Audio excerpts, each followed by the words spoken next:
Bom, pessoal, vamos então continuar. A gente está falando de poder executivo e administração, mas especificamente ainda estamos na parte de poder executivo. A gente falou, né, sobre eleição, sobre a hipótese de perda de mandato, de sucessão. Especificamente falamos sobre a perda de mandato na hipótese de crime de responsabilidade, falamos um pouquinho sobre impeachment, o que é, como é que é o procedimento, e um pouquinho também sobre o crime comum, a possibilidade de do chefe do executivo ser processado. Falamos que o presidente da República vai ter a prerrogativa de foro no Supremo, o governador no STJ, no artigo 105 prevê, e os prefeitos vão ter a prerrogativa de foro no TJ, em geral previsto pela Constituição Estadual. As outras garantias do chefe do executivo previstas na Constituição para o presidente, no entanto, não são, no entendimento do Supremo, reproduzidas ou aplicáveis aos governadores e aos prefeitos. A imunidade temporária do artigo 86, parágrafo 4º, só se aplica ao presidente, e também a regra do 86, parágrafo 3º, em relação à prisão. Lembrando que eu falei que até recentemente o Supremo entendia que as constituições estaduais podiam estabelecer a regra de que as assembleias legislativas tinham que autorizar previamente também a instauração de processo penal contra os governadores perante o STJ. Esse entendimento mudou recentemente e o STF passou a entender que, na verdade, esta previsão não se aplica, não deve ser aplicada a governadores. Então, houve também uma mudança aí nesse particular, de modo que o regime do presidente da República, governadores e prefeitos ficou mais diferente, né? A prerrogativa de foro, mas as outras garantias, inclusive a intervenção do legislativo para autorizar o processo criminal, hoje em dia, no entendimento atual do Supremo, se aplica apenas ao presidente da República. Muito bem.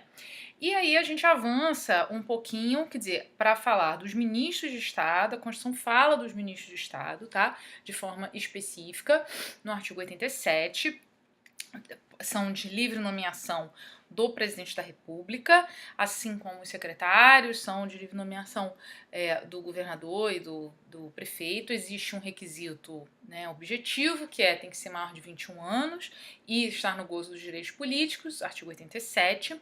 E, assim, o que é importante, o ministro de Estado, ele vai ser um auxiliar do presidente da República na a condução da administração pública e da prestação dos serviços, da execução da lei naquela área. Quer dizer, então o ministro da Justiça, do Trabalho, da Educação, da Saúde, então ele é um auxiliar. E a realidade, a Constituição autoriza isso, que os ministros recebem muitas competências delegadas do presidente da República, e isso é possível em alguma medida, né? Não todas, mas algumas competências. Por exemplo, compete ao presidente expedir decretos para regulamentação de lei, mas eventualmente o ministro de Estado também poderá fazer isso, né, expedir instruções. Então, os ministros recebem do presidente, por delegação, algumas competências que poderão exercer. Os ministros poderão eventualmente ser processados por crime de responsabilidade junto com o presidente se forem conexos. Então, existem algumas regras sobre isso. Além dos ministros, a Constituição fala também de dois conselhos, que são o Conselho da República e da Defesa Nacional. Eles estão nos artigos 89 até o 91, tá? O que são esses conselhos? São dois conselhos de órgãos consultivos do presidente da República, que a Constituição prevê que deverão se pronunciar diante de decisões, ou antes, né, de decisões que competem ao presidente da República, decisões, assim, especialmente sensíveis, especialmente dramáticas. Por exemplo, antes de intervenção federal do presidente, decretar a competência do presidente, mas a Constituição prevê que antes de intervenção federal o Conselho da República deve ser ouvido, antes de um eventual decreto de estado de defesa, estado de sítio. Então, assim, é um órgão de consulta, a manifestação desses órgãos não vincula, apenas gera um ônus político para o presidente, eventualmente ele tomar uma decisão diversa ou contra aquilo aquilo que o Conselho da República, o Conselho de Defesa Nacional, tenha sugerido. Né? Quem integra esses conselhos são o Conselho da República, por exemplo, no artigo 89, presidente, vice-presidente do Senado, da Câmara, líderes da maioria e da minoria, ministro da Justiça, 6 cidadãos, 2 nomeados pelo presidente, 2 pelo Senado, 2 pela Câmara. Então, tem alguma participação popular e, na verdade, integrantes do Executivo e do Legislativo. O Conselho de Defesa Nacional já vai ter, além de integrantes do Executivo e do Legislativo, ministros de Estado de Defesa, Relações Exteriores, Planejamento e os comandantes militares. Então, esses órgãos são órgãos consultivos, órgãos de aconselhamento do presidente. Na verdade, assim, até o Supremo tomou uma decisão recente no sentido de que a não manifestação dos conselhos não torna inválida. Havia essa discussão sobre se... claro que a manifestação do conselho não é vinculante sobre o presidente, mas pelo menos o fato dela existir ou não seria juridicamente relevante. E há uma decisão mais ou menos recente do Supremo dizendo que o fato do Conselho não ter sido ouvido não afeta, numa hipótese que a Constituição previa que tinha que ser ouvido, não afetaria a validade do ato. Então, enfim, essa decisão não foi assim extremamente difundida e nem discutida, mas em princípio o Supremo está entendendo que inclusive a manifestação desses conselhos não seria obrigatória ou pelo menos não afetaria a validade do ato praticado posteriormente, apesar de a Constituição exigir a manifestação desse conselho. Então o fato é que esses conselhos acabam não tendo um papel tão relevante, eles integram, né, a Presidência da República é um órgão superior de consulta da presidência, é o que diz a Constituição, mas, enfim, o papel deles o papel deles era um órgão de consulta, mas que deveria ser ouvido, aparentemente, com o entendimento mais recente do Supremo, até mesmo a oitiva desses órgãos não terá maiores consequências, a oitiva ou a não oitiva. Muito bem, então essas são as previsões que a Constituição vai trazer sobre essas outras pessoas ou esses outros órgãos que integram a presidência, então além do presidente e do vice, os ministros, esses 2 conselhos. O restante dos integrantes da administração pública não vão estar regulados nesta parte da Constituição. Quer dizer, a Constituição vai tratar de regras gerais, não relacionadas especificamente a chefia do Executivo Federal, mas tratar de regras gerais de como é que as pessoas ingressam na administração pública para além dos cargos que são eletivos, para além de ministro de Estado. E aí a gente vai ver daqui a pouco, quer dizer, regras de concurso, cargos em comissão, que são as regras gerais lá do artigo 37. Então, nessa parte do Poder Executivo, a Constituição trata apenas do chefe do Poder Executivo, que é eleito, evidentemente, dos ministros de Estado, que são nomeados, são cargos em comissão, nomeados pelo chefe do Executivo, e dos conselhos, que são integrados por estas pessoas, em geral do Executivo, do Legislativo e também por cidadãos escolhidos também pelo Executivo e pelo Legislativo para períodos, né? Muito bem. Vista a parte assim, subjetiva, ou seja, das pessoas e dos regimes jurídicos que a Constituição estabelece, vamos tratar agora, muito importante, das competências do Poder Executivo, que estão previstas no artigo 84 da Constituição. Tá? Existem vários incisos aqui e a gente vai tentar estabelecer uma distinção para fins didáticos, tá? Realmente didáticos, porque existe uma óbvia superposição, e vocês já vão entender, entre competências normativas e competências político-administrativas. Existem muitas classificações, tá? Acerca do artigo 84 e das competências do chefe do Poder Executivo. Então, existe essa distinção que eu vou trabalhar, que eu acho que é mais simples, entre competências normativas e competências político-administrativas, e a gente vai ver divisões internas dessas 2 categorias. Existem outras formas de classificar, então existem autores que vão classificar em atos de chefia de Estado, atos de chefia de governo, atos de chefia de administração. Vão tentar classificar nesses 3 grupos.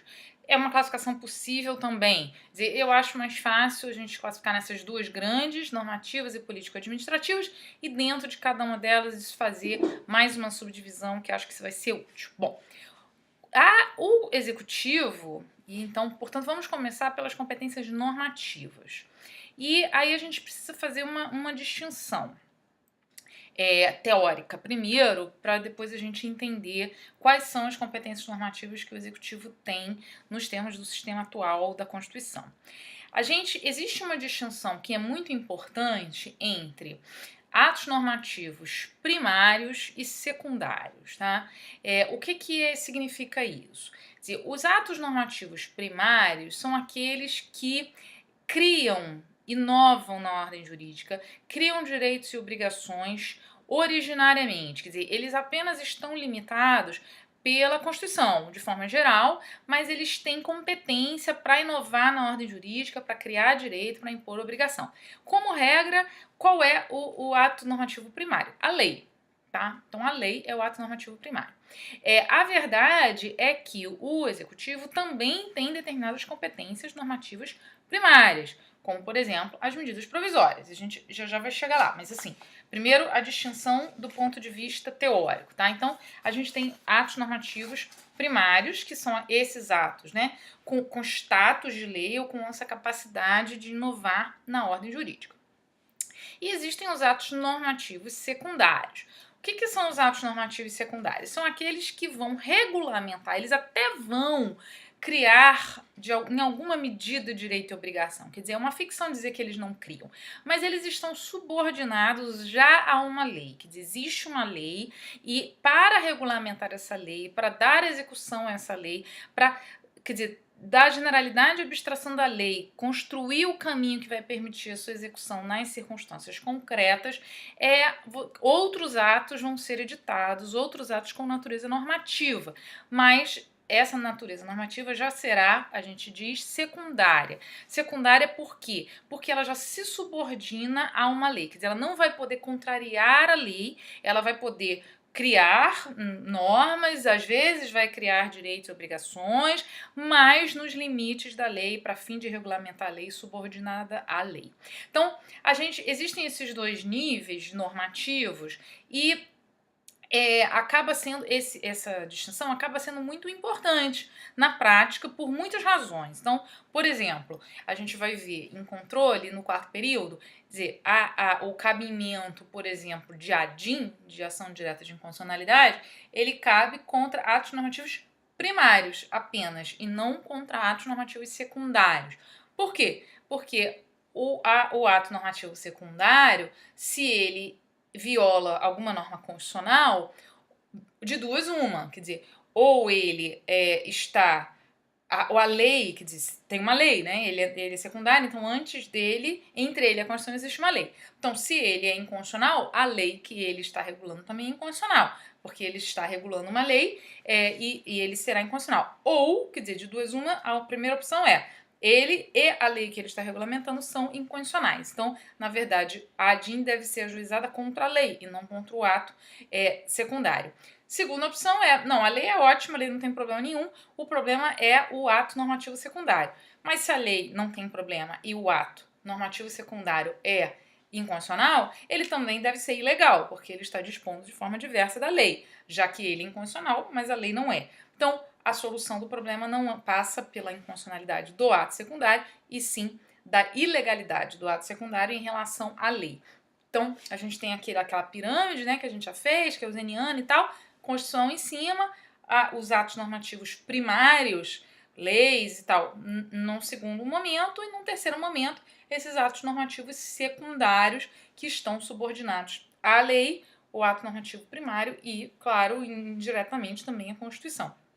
Mas eles são imediatamente submetidos à lei, ok? Então essa sim é uma distinção importante. Em que ela é relevante para as competências do Poder Executivo? Porque, na realidade, o Poder Executivo tem competências normativas que se relacionam com atos normativos primários e tem competências normativas secundárias, que, na verdade, é o chamado poder regulamentar. Então, vamos lá.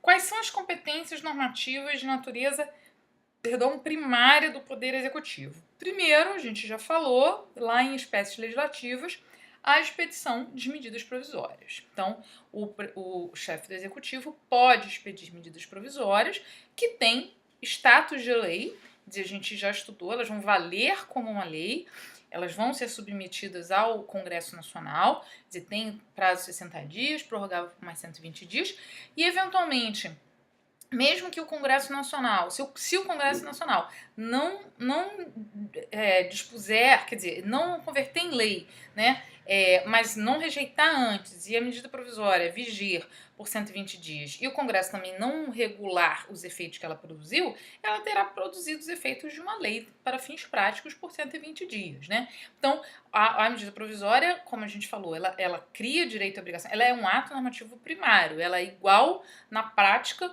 quando ela é editada em relação aos efeitos a uma lei ordinária. Quer dizer, tem todo o procedimento em relação ao Congresso e tal, mas do ponto de vista do cidadão, dos efeitos que o cidadão sofre, recebe de um ato normativo primário, a medida provisória é igualzinha, né, na prática, a uma lei ordinária, sobretudo ainda se depois não houver a regulamentação dos efeitos produzidos, que, como a gente viu, serão mantidos. Então, a medida provisória é um ato normativo primário, a gente já viu, né, que ela não pode tratar de todos os assuntos, existem assuntos que são vedados, né, são os assuntos, né, submetidos à reserva de lei formal, mas há uma série de assuntos, havendo relevância e urgência, você poderá, o presidente da República e o governador, se a Constituição Estadual prevê, poderá medida provisória. Então essa foi uma primeira competência normativa e super importante do chefe do Executivo. Uma outra competência que não é diretamente, né, normativa, mas que tem a ver com o processo de elaboração de normas primárias, é a reserva de iniciativa, sobre a qual também a gente já falou. Quer dizer, o presidente pode determinados assuntos, cabe ao presidente, ao governador, enfim, todos os entes, alguns assuntos cabe ao chefe do executivo encaminhar e privativamente encaminhar projetos de lei. Quer dizer, cabe apenas ao chefe do executivo, de tal modo que, se o chefe do executivo não encaminhar projeto de lei sobre aquilo, não poderá haver norma sobre aquele assunto. É claro que essa não é a competência para a edição da norma, mas é uma competência diretamente relacionada com a edição de atos normativos primários. Lembrando que o chefe do executivo, geral, não só o presidente, quer dizer, além dessas competências de iniciativa privativa que ele tem, quer dizer, determinados assuntos só ele pode encaminhar projetos de lei, como a gente viu lá do artigo 61, ele também pode encaminhar projetos sobre outros assuntos, né? Ele não pode só encaminhar projetos de iniciativa privativa de outros órgãos, das casas legislativas, do judiciário e tal, mas outros assuntos que não são de iniciativa privativa de ninguém, ele também pode apresentar projetos de lei. Então, ele tem competência importante de iniciar o processo legislativo, em alguns casos de forma privativa, em outros de forma concorrente, com os parlamentares também, como a gente viu. Então, ele tem competência para a edição de medidas provisórias, ele tem competência para iniciar o processo legislativo, ele tem a competência de vetar, como a gente viu, que é uma interferência também no processo legislativo para elaboração de normas de natureza primária. Ele tem uma competência importante que foi introduzida pela emenda 32 de 2001, que está no artigo 84, que a gente está tratando, inciso 6º, tá? Que é a possibilidade, diz a Constituição, do presidente da República dispor, mediante decreto, sobre organização e funcionamento da administração federal, quando não implicar aumento de despesa, nem criação ou extinção de órgãos públicos, e a linha B, extinção de funções ou cargos públicos quando vagos. Isso aqui que aconteceu com a emenda 32 foi o seguinte, quer dizer, esses dois assuntos, organização da administração, quando não importar aumento de despesa, nem extinção, criação de órgão. Quer dizer, então, por exemplo, a reorganização de funções, quer dizer, não está criando, nem está extinguindo órgão, nem está aumentando despesa, mas está realocando funções. E a linha B, extinguir cargos ou funções que já estão vagos. Isso, antes da emenda 32, era uma matéria de lei, tá? O presidente da República, chefe de executivo de forma geral, dos outros entes também, ele tinha iniciativa privativa, porque esse era um assunto diretamente relacionado com a administração pública, mas dependia de lei. O que a emenda 32 fez? A emenda, digamos assim, deslegalizou retirou a exigência de você ter uma lei para tratar deste assunto e passou a permitir que o chefe do executivo, por decreto, que é um ato do chefe do executivo, por decreto disponha desses assuntos. Ou seja, não precisa passar pelo legislativo, o próprio executivo, por meio de decreto, pode tratar desses dois assuntos diretamente, tá? E isso é um ato normativo primário, sim, de certo modo primário, porque ele não está vinculado a nenhuma lei específica. Quer dizer, ele pode extinguir os cargos se estiverem vagos e ele pode reorganizar a administração pública com esses limitadores, né? Se tiver aumento de despesa, aí tem que ter lei. Se tiver criação ou extinção de órgãos, aí tem que ter lei. Mas não sendo esse o caso, organização e funcionamento, não precisa de lei, o próprio executivo pode fazer diretamente. Então, isso também é uma competência de natureza normativa, predominantemente primária, né? Uma vez que antes da emenda 32 isso precisava de lei. Uma outra competência normativa, então a gente falou de medida provisória, iniciativa, veto ou sanção veto, o artigo 84 sexto, que é a possibilidade de dispor por decreto desses temas, dois temas relacionados com a organização da administração pública e funções e cargos públicos, e além disso, a Constituição prevê, lá no artigo 153, parágrafo 1º, que em relação a determinados tributos, a lei pode prever que o executivo, e aí não necessariamente o chefe do executivo, em algumas leis não prevêem que é o chefe do executivo que vai fazer, mas outros órgãos da administração pública, ele poderá, por decreto, por ato próprio, alterar a alíquota de determinados tributos. Então, por exemplo, imposto de importação, imposto de exportação, o executivo, e dentro do executivo quem a lei diga que é competente, poderá, por decreto, alterar a alíquota tributária de determinados impostos que a Constituição prevê. É claro que a lei, diz a Constituição, vai prever o mínimo e o máximo, né? Então, assim, é um ato normativo mais ou menos primário, no sentido de que ele vai criar direito e obrigação, claro, quer dizer, se a alíquota é 2 e passa para 4, quer dizer, isso está criando obrigação. Salvo que, claro, existe uma autorização constitucional primeiro e legal para isso, e, portanto, existe uma baliza que a lei vai estabelecer, mas a verdade é que é um ato do executivo que vai estar inovando na ordem jurídica, criando direito e obrigação, ou diminuindo o tributo, aumentando o tributo. Portanto, essa é uma competência extremamente importante que a Constituição prevê e aí, repito, não necessariamente o chefe do Poder Executivo, quer dizer, a administração pública, o executivo de forma geral, e a lei é que vai definir exatamente quem é dentro da estrutura da administração que vai definir, às vezes é o presidente, mas não necessariamente. Então, essas são as competências normativas predominantemente primárias que o executivo tem.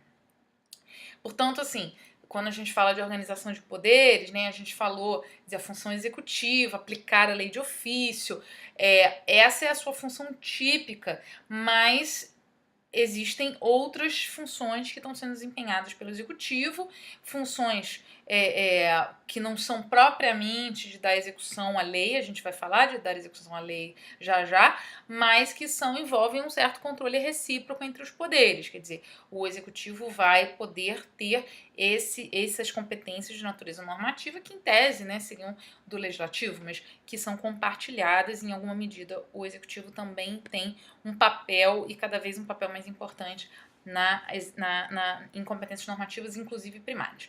Mas existem as competências normativas secundárias. E aí a gente está falando basicamente do que a doutrina vai identificar como o poder regulamentar, tá? E a Constituição vai tratar, de forma geral, deste assunto no artigo 84, inciso 4º, que diz o seguinte: compete privativamente ao presidente da República sancionar, promulgar e fazer publicar as leis. Sancionar está dentro do processo legislativo, né?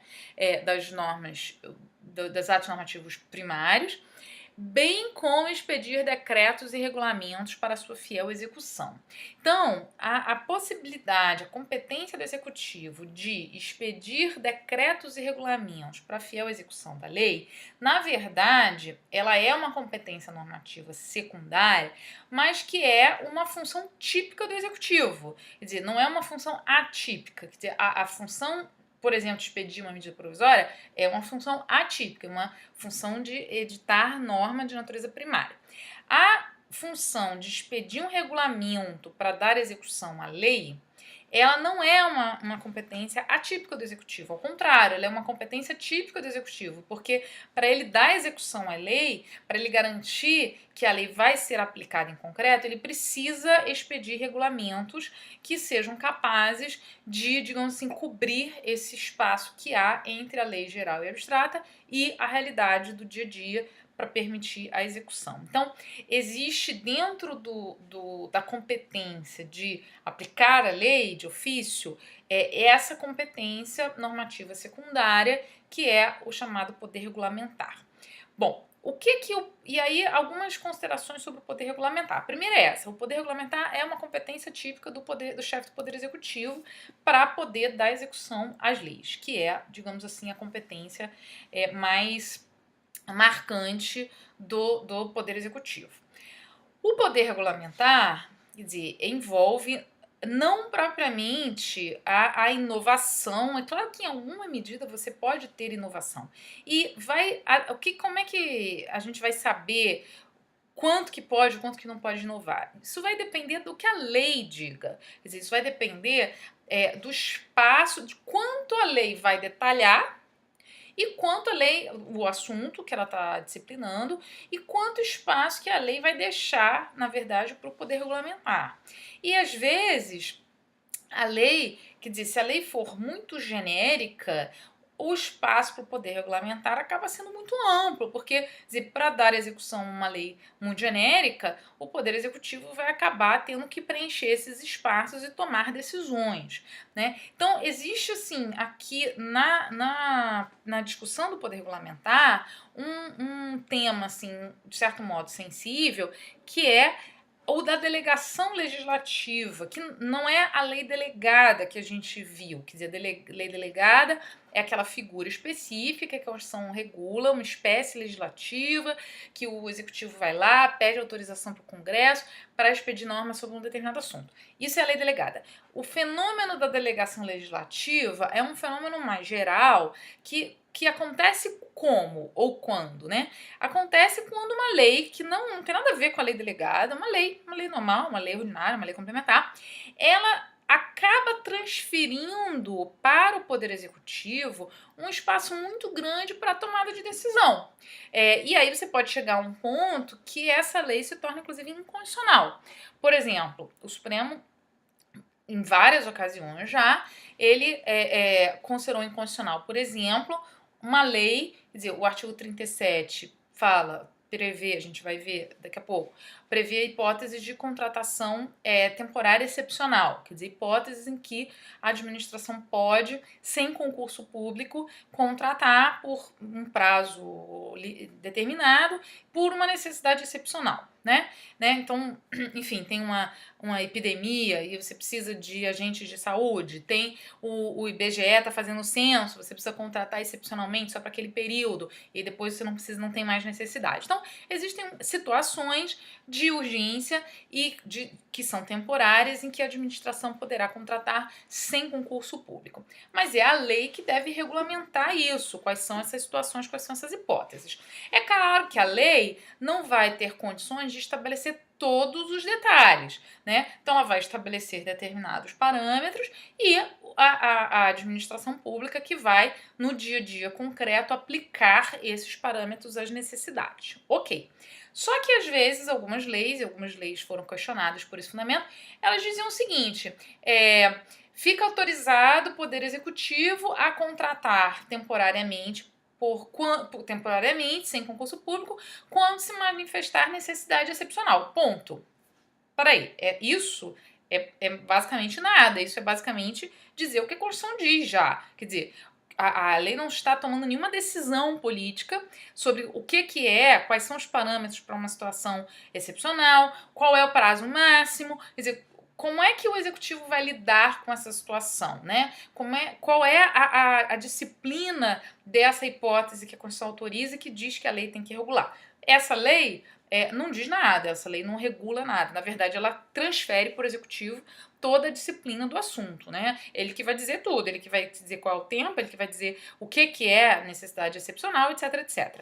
Essa lei, nesse exemplo, ela é inconstitucional, porque ela está delegando uma atribuição que é da lei ao suposto poder regulamentar. Na verdade, ela está transferindo a sua competência normativa primária para o executivo, como se isso pudesse ser decidido no âmbito da competência normativa secundária, que não é o caso. Então, o Supremo tem uma série de decisões, digamos assim, delimitando até que ponto a lei pode delegar. Quer dizer, é claro que a realidade é muito complexa, a lei não tem como prever todos os detalhes, é o executivo que vai nos regulamentos definir, identificar e tal, mas a lei tem que estabelecer, quer dizer, a lei tem que tomar decisões, né? É a lei que tem que estabelecer as normas gerais e, portanto, ela não pode, assim, transferir demais. O Supremo, então, tem alguns parâmetros que ele avalia quando é que essa delegação é inválida. Então, em geral, o Supremo entende o seguinte: primeiro, que a delegação tem que ser justificada. Justificada como? Assim, justificada logicamente, justificada tecnicamente. Então, por exemplo, um assunto técnico, tipo avaliar periodicamente qual é a tecnologia de telefonia para atualizar os contratos de concessão. Quer dizer, esse é um exemplo, um tema extremamente técnico que, quer dizer, que muda rápido, que a administração pública deve ter algum espaço de competência para que cada mudança não precise ter uma nova lei. Então, se justifica um espaço maior de competência normativa para o executivo. Agora, então, o primeiro critério é esse, quer dizer, você tem que ter uma racionalidade. Então, por exemplo, avaliar para definir, dizer, o nível a periculosidade de determinadas atividades. Quer dizer, essa é uma questão técnica e uma questão que muda no tempo, com uma certa facilidade. Então, faz sentido você permitir que o executivo estabeleça essa classificação. Então, o primeiro critério que o Supremo usa a delegação tem que ter uma razão. Não é só porque o legislativo não quer decidir e transfere para o executivo. Segundo, tem que ter parâmetros, né? Você não pode fazer, a lei não pode fazer o que a doutrina chama, e o Supremo também, de uma delegação em branco, ou um cheque em branco, né? Então, assim, como nesse meu exemplo, o executivo vai regular tudo, quer dizer, não tem nenhum parâmetro, você não tem como controlar a atividade do executivo, porque na verdade a lei não diz nada. Então, esses são os dois principais parâmetros que o Supremo exige para avaliar se a delegação que a lei faz é válida ou não. Mas mesmo numa delegação válida, quer dizer, a gente, na verdade, existe assim um certo contínuo, né, entre uma lei, digamos assim, normal, que apenas vai precisar de regulamentação, uma lei que transfere mais poder normativo até uma lei que realmente faz uma delegação extremamente ampla e eventualmente poderá ser inválida mesmo por estar transferindo completamente sua competência para o executivo. Percebam então que assim existe uma comunicação entre o poder regulamentar e pode chegar a pretexto de poder regulamentar, o executivo está, na verdade, criando norma primária, porque o legislativo transferiu para o executivo essa competência. Então, assim, não existe uma divisão estanque entre esses dois mundos, porque depende muito do que a lei vai fazer, depende muito do que a lei vai ela mesma definir ou transferir para o legislativo e se essa definição é ou não válida, é ou não aceitável, tá? Mas a verdade é que o poder regulamentar é em si uma competência típica do executivo, quer dizer, para ele dar execução, ele tem que regulamentar, ele tem que detalhar, ele tem que definir e essa competência vai envolver em alguma medida a criação de normas, porque, quer dizer, se não precisar criar norma nenhuma, se não precisar detalhar nada, não precisa de poder regulamentar. A verdade não é essa, na maior parte das vezes você vai ter que ter o poder regulamentar. Então, por um exemplo bem singelo, né? A lei que prevê meia entrada para estudantes. Então, a lei prevê meia entrada para estudantes. Muito bem. Agora, como é que isso vai ser operacionalizado, né? Quem é estudante, por exemplo? A lei, no caso, a lei até define, né? O estudante de ensino público, de curso, faculdade e tal, então a lei já toma essa decisão. Muito bem. Agora, como é que você vai fazer, sim, que tipo de documento, por exemplo, vai comprovar que você é ou não é estudante? Então, o regulamento trata disso, quer dizer, então ele cria um documento único, aí, bom, quem é que vai expedir esse documento único? Aí você cria um órgão que vai cuidar disso, aí você tem que levar, qual é a documentação que o estudante tem que apresentar para comprovar que ele é estudante. O regulamento vai ter que dispor. E mecanismos de se o estabelecimento não aceitar, para quem que eu reclamo? A lei pode prever, mas eventualmente isso pode estar no regulamento. Então, assim, uma coisa muito simples, mas, quer dizer, o regulamento vai ter que prever uma série de coisas.